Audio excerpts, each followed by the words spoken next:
வணக்கம். திசைகளின் 5 மணி செய்திகள். கமுந்திங் சிறையில் மரணம், முறைகேடுகளை அரசாங்கம் மூடி மறைக்காது, அமைச்சர் சைஃபுடீன் உறுதி. தைப்பிங் கமுந்திங் சிறைச்சாலை மரண வழக்கில் எவ்வித மூடி மறைப்பும் இல்லை என்று உள்துறை அமைச்சர் டத்தோஸ்ரீ சைஃபுடீன் நசுத்தியோன் இஸ்மாயில் உறுதிபட கூறியுள்ளார். மலேசிய மனித உரிமை ஆணையமான சுஹாகாம் கடந்த ஆண்டு நிகழ்ந்த கைதி மரணம் தொடர்பாக பல முறைகேடுகள் நடந்திருப்பதாக அறிக்கை வெளியிட்டது. இதனைத் தொடர்ந்து அமைச்சரவை கூட்டத்தில் விவாதிக்கப்பட்ட இந்த விவகாரம் குறித்து பேசிய சைஃபுடீன், விசாரணையில் முறைகேடுகள் நிரூபிக்கப்பட்டால் யாரையும் அரசு தற்காக்காது, சட்டம் தன் கடமையை செய்யும் என்றார். கடந்த 2025 ஜனவரி 17 அன்று கமுந்திங் மையத்திலிருந்து தைப்பிங் சிறைக்கு மாற்றப்பட்ட 62 வயது கைதி கன் சின் எங் மரணமடைந்தார். இது தொடர்பாக ரைண்டி ஓநெல் விக்டர் என்ற 25 வயது சிறை வார்டன் மீது மரணத்தை விளைவித்ததாக குற்றஞ்சாட்டப்பட்டுள்ளது. சிறைகளில் நிலவும் நெரிசல், போதிய ஊழியர்கள் இன்மை மற்றும் பழமையான உள்கட்டமைப்பு போன்ற முறையான சீர்திருத்தங்கள் தேவை என்பதை சுஹாகாம் சுட்டிக்காட்டியுள்ளது. எனினும் இந்த ஒரு சம்பவத்தால் ஒட்டுமொத்த சிறைத்துறையின் சாதனைகளை மக்கள் தவறாக எடை போடக்கூடாது என்றும் சைஃபுடீன் கேட்டுக்கொண்டார். கார் ஓட்டுநர் மற்றும் 5 பயணிகள் உட்பட ஒரே குடும்பத்தைச் சேர்ந்த 6 பேர் பலியான விபத்து தொடர்பாக கைது செய்யப்பட்ட 49 வயது லாரி ஓட்டுநரை தடுப்பு காவலில் வைக்க போலீசார் விடுத்த கோரிக்கையை சுங்கைப்பட்டாணி மேஜிஸ்ட்ரேட் நீதிமன்றம் இன்று நிராகரித்துள்ளது.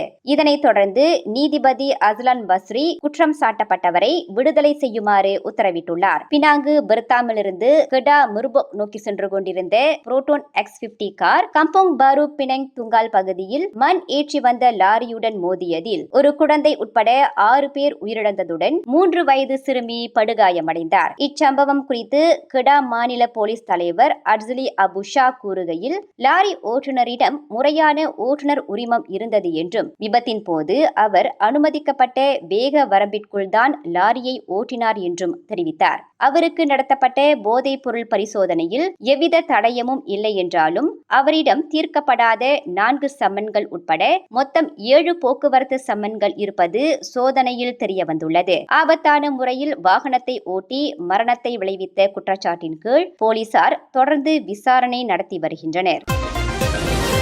பயமும் உணர்ச்சிகளும் நிறைந்த பழமையான அரசியல் பேச்சுகளுக்குள் ஜோஹர் அரசியல் சிக்கிக்கொள்ளக்கூடாது என்று அமனா கட்சியின் உதவி தலைவர் டத்தோ மஹ்பூஸ் உமர் தெரிவித்துள்ளார். ஜசைகா கட்சியுடன் ஒரே மேசையில் அமர்வதை விட பதவி இல்லாமல் இருப்பதே மேல் என்ற ஜோஹர் தற்காலிக மந்திரி பசார் டத்தோ ஆன் ஹாஃபிஸ் காசியின் அண்மைய அறிக்கை ஜோஹர் அம்னோவிடம் இன்னும் பழைய அரசியல் சிந்தனைகள் இருப்பதை காட்டுவதாக அவர் விமர்சித்துள்ளார். புத்ராஜயாவில் கூட்டரசு அமைச்சரவையில் ஒவ்வொரு வாரமும் அம்னோ தலைவர்கள் DAP தலைவர்களுடன் இணைந்து செயல்படும் போது ஜோஹோரில் மட்டும் அதற்கு எதிர்ப்பு தெரிவிப்பது மக்களிடையே குழப்பத்தையும் அம்னோவிற்குள் இருக்கும் முரண்பாட்டையும் காட்டுவதாக அவர் சுட்டிக்காட்டியுள்ளார். ஜோஹர் மற்றும் நெகிரி செம்பிலான் மாநில சட்டமன்றங்கள் கலைக்கப்பட்டதை தொடர்ந்து மாநில தேர்தல் காய்ச்சல் தொடங்கியுள்ளது. இந்த பிரச்சாரங்களின் போது பொருளாதாரம் மற்றும் உள்ளூர் விவகாரங்கள் விவாதிக்கப்பட உள்ள நிலையில் கட்சிகள் தங்களின் தேர்தல் அறிக்கைகளை வெளியிட உள்ளன. தற்கால தொழில்நுட்ப வளர்ச்சியில் பிரச்சார பேச்சுத்திறன் போன்ற செயற்கை நுண்ணறிவு தொழில்நுட்பம் வாக்காளர்களுக்கு துல்லியமான தகவல்களை பெற உதவுவதால் அரசியல்வாதிகள் நடைமுறைக்கு சாத்தியமான வாக்குறுதிகளை வழங்க வேண்டிய சவால் ஏற்பட்டுள்ளது. தற்போது ஹார்முஸ் நீரிணை மூடப்பட்டதால் வாழ்க்கை செலவினங்கள் அதிகரித்துள்ளதுடன் 2026 ஏப்ரல் மாத விலைவாசி 1.9% உயர்ந்துள்ளது. குறிப்பாக டீசல் விலை 48.5%, உள்நாட்டு விமான கட்டணம் 38% அதிகரித்துள்ளன. 2028 பிப்ரவரிக்குள் நடத்தப்பட வேண்டிய பொது தேர்தலின் பிரதிபலிப்பாக கருதப்படும் இந்த மாநில தேர்தலில் அரசியல் கட்சிகள் வழங்கும் தீர்வுகள் சாத்தியமானவையா என்பதை ஆராய்ந்து நாட்டின் எதிர்காலத்திற்காக வாக்காளர்கள் விவேகமாக வாக்களிக்குமாறு அறிவுறுத்தப்படுகிறார்கள். கோலாலம்பூர் மாநகர் மன்றமான DBKL பொது கழிவறைகளை கலை வடிவமைப்பு மற்றும் பசுமை கூறுகளுடன் புதுமையாக மாற்றியமைக்கும் கோலாலம்பூர் கலை கழிவறைகள் என்ற திட்டத்தை அறிமுகப்படுத்தியுள்ளது. நகரத்தின் கலை திட்டத்தின் கீழ் உள்ளூர் இளம் கட்டிடக் கலைஞர்களுடன் இணைந்து பிளாசா பாத்திக்கில் மாற்றுத்திறனாளிகள் பயன்படுத்தும் வசதியுடன் கூடிய முதல் கழிவறை அமைக்கப்பட்டுள்ளது. இந்த திட்டம் ஜாலான் மஸ்ஜித் இந்தியா மற்றும் ஜாலான் சலோமா ஆகிய இடங்களுக்கும் விரிவுபடுத்தப்பட உள்ளது. இதில் ஜாலன் சலோமாவில் அமையவுள்ள கழிவறையின் முழு செலவையும் பெருனி செராமிக்ஸ் தனியார் நிறுவனம் ஏற்க உள்ளது. அரசாங்கமும் தனியார் துறையும் கைகோர்க்கும் போது நகரத்தின் வளர்ச்சியை விரைவுபடுத்த முடியும் என்று கூட்டரசு பிரதேசத்திற்கான பிரதமர் துறை அமைச்சர் ஹனயோ தெரிவித்துள்ளார். Driven by the private sector in collaboration with DBKL. I think the era of government knows best is long over. And that's why when you talk about governance of the city and you talk about fresh and new ideas, we want to work with the private sector, namely the professional bodies. So this is a Arts in the City initiative with the young architects. The young architects have come forward. I have different groups coming forward to see me. மேலும் தெருவோர பயன்பாட்டு பொருட்கள், பேருந்து நிறுத்தங்கள் மற்றும் சுவரோவியங்களை மேம்படுத்தவும் தனியார் துறையுடன் இணைந்து செயல்பட டிபிகேஎல் திட்டமிட்டுள்ளது. பிலிப்பீன்ஸின் தென்பகுதியில் இன்று காலை ஏற்பட்ட சக்தி வாய்ந்த நிலநடுக்கத்தை தொடர்ந்து அந்நாட்டிற்கு தேவையான அனைத்து உதவிகளையும் வழங்க மலேசியா தயாராக இருப்பதாக பிரதமர் டத்தோஸ்ரீ அன்வார் இப்ராஹிம் தெரிவித்துள்ளார். இதுகுறித்து தனது அதிகாரப்பூர்வ முகநூல் பக்கத்தில் பதிவிட்டுள்ள பிரதமர், மலேசியாவும் பிலிப்பீன்ஸும் நெருங்கிய நட்பு நாடுகள் மற்றும் ஆசியான் கூட்டமைப்பின் உறுப்பினர்களாவர். இக்கட்டான இந்த சூழலில் மலேசியாவின் எண்ணங்களும் பிரார்த்தனைகளும் பிலிப்பீன்ஸ் மக்களுடன் இருக்கும் என்று குறிப்பிட்டார். இன்று காலை மிண்டானாவ் பகுதியில் ரிக்டர் அளவில் 7.9 பதிவாகிய இந்த நிலநடுக்கத்தின் அதிர்வுகள் மலேசியாவின் சபா மாநிலத்தின் சில பகுதிகளிலும் உணரப்பட்டன. இதனைத் தொடர்ந்து தவாவ், சம்பூர்ணா, குனாக் மற்றும் லஹா டத்து ஆகிய கடலோர பகுதிகளில் சுனாமி எச்சரிக்கை விடுக்கப்பட்டு எச்சரிக்கை சைரன்களும் ஒலிக்கப்பட்டன. மலேசிய அரசாங்கம் இந்த சூழலை தீவிரமாக கண்காணித்து வருவதாகவும் நாட்டின் அவசர கால மீட்பு படையினர் முழு விழிப்பு நிலையில் வைக்கப்பட்டுள்ளதாகவும் பிரதமர் அன்வார் பொதுமக்களுக்கு உறுதியளித்துள்ளார்.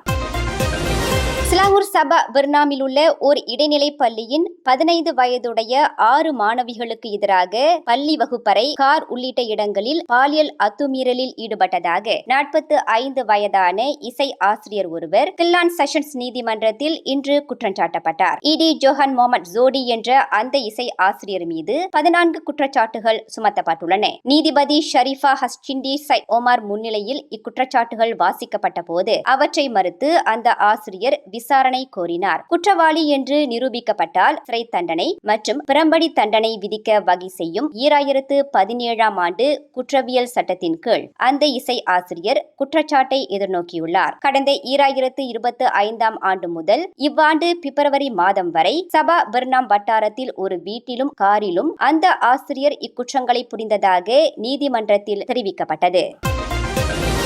கூலாய் ஃப்ரேசர் தோட்டம் ஸ்ரீ மகா மாரியம்மன் ஆலயத்தின் 54வது ஆண்டு திருவிழா மிகச் சிறப்பாகவும் ஒற்றுமை உணர்வுடனும் நடத்தப்பட்டதையொட்டி ஆலய தலைவர் திரு கண்ணா மற்றும் நிர்வாக குழுவினருக்கு கூலாய் நாடாளுமன்ற உறுப்பினர் தியோனீச்சிங் தமது வாழ்த்துக்களை தெரிவித்துள்ளார். இந்திய சமூகத்தின் அமைப்புகள் மற்றும் வழிபாட்டு தலங்களின் மேம்பாட்டிற்காக 2022 முதல் இதுவரை மொத்தம் 3,06,000 மலேசிய ரிங்கிட் நிதி வழங்கப்பட்டுள்ளது. குறிப்பாக இவ்வாலயத்தின் மறுசீரமைப்பு பணிகளுக்காக 2024இல் 46,850 மலேசிய ரிங்கிட்டும், ஆண்டு திருவிழா ஏற்பாடுகளுக்காக 2025இல் 3,000 மலேசிய ரிங்கிட்டும், நடப்பு ஆண்டில் 5,000 மலேசிய ரிங்கிட்டும் நாடாளுமன்ற உறுப்பினரின் மூலமாக நிதியுதவியாக வழங்கப்பட்டுள்ளது. மேலும் தொகுதி மக்களின் நலன் மற்றும் சமய நல்லிணக்கத்தை உறுதிப்படுத்த தொடர்ந்து பாடுபடுவதாக தியோனீச்சிங் குறிப்பிட்டுள்ளார். மேலும் செய்திகளை தெரிந்து கொள்ள கீழே இருக்கும் பெல் பட்டனை அழுத்துங்கள். உங்கள் மகிழ்ச்சியை வெளிப்படுத்த லைக் மற்றும் ஷேர் செய்யுங்கள். தொடர்ந்து திசைகளோடு இணைந்திருக்க சப்ஸ்கிரைப் செய்யுங்கள்.